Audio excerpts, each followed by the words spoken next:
Hi kids, welcome to another beautiful day here in Hilliard. Now last week I had to fight over the cicadas. This week I have to talk over the cicadas, my neighbor's kids, and the chickens next door. So I'm going to do the best I can. Now before I get started, I have a joke for you. What did the hamburger say to his friends when he introduced his girlfriend? Meet Patty. Huh? It's pretty funny.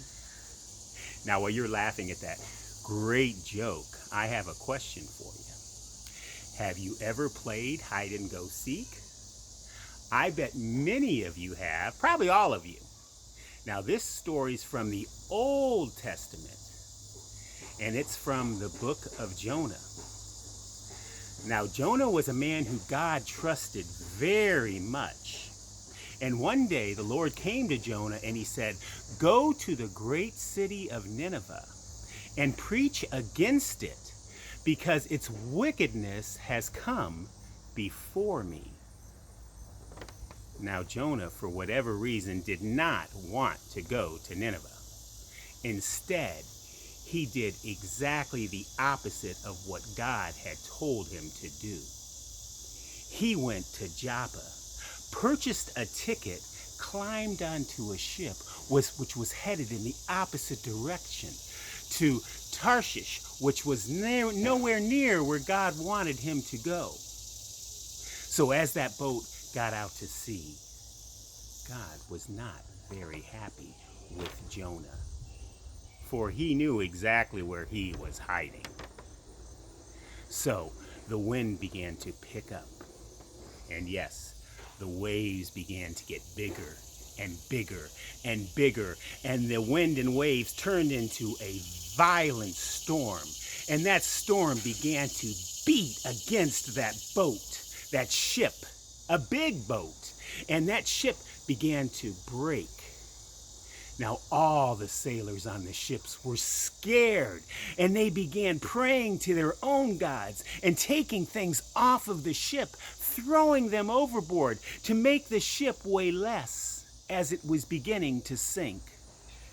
Now the captain of that boat went down to the bottom of the boat where he knew Jonah was. And Jonah was there, sound asleep. And he woke up Jonah and he said, "You need to go to your Lord and tell him to stop this. Do what you can do for us." So Jonah went to the top of the ship where the sailors were, and the sailors were frantic, and they looked at Jonah and they said, "Who are you? Where are you from? Who is doing this to us?" And Jonah said, "I am Hebrew, and I worship the Lord, the God of heaven, who made the sea and all the dry land." And they looked at Jonah and they said, "This needs to stop. Can you make this stop?" Jonah knew he couldn't make it stop, but he knew who could. So he told the sailors and the captain, he said, "You must throw me overboard for this to cease." Now the sailors did their best to row back to dry land because they did not want to kill Jonah. They didn't want to throw him overboard. That's the last thing that they wanted to do. But they knew that maybe this is the only thing that will save us.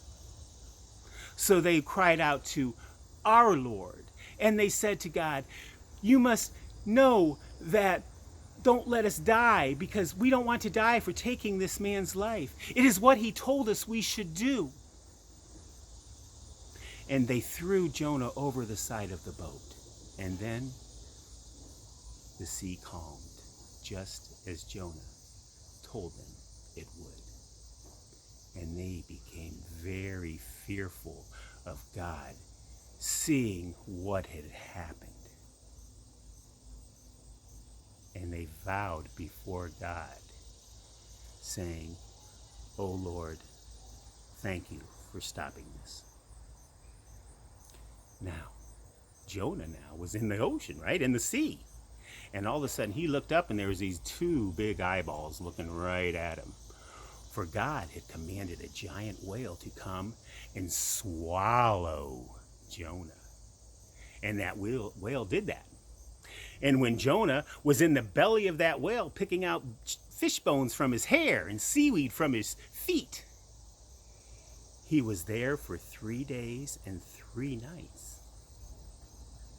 There he realized and began praying to God, not knowing what was going to happen, for he knew he had done what he shouldn't have done. He had disobeyed God. And he prayed to the Lord. And he said, I am vowed to make good. I will say salvation comes from the Lord. Now the Lord then told that fish to go up to land and vomit Jonah out. And the fish did just that. Now, this story is something we probably all can relate to. I know when I was little, and if my parents asked me to do something I didn't necessarily want to do, I would probably go hide somewhere in a corner or go outside and play, thinking that, well, if I just go away, maybe they'll forget about it. Or maybe they'll get somebody else to do it. You see, we can't do that with God. We must obey God and our parents. So when they tell us to do something, do what we are asked to do. For God knows what is best for us. So when we're praying tonight, I want you to pray this whole week and ask God if you're doing everything that He would want you to do. And don't turn your back when God tells you to do something you don't necessarily want to do. Have a great week. God bless you.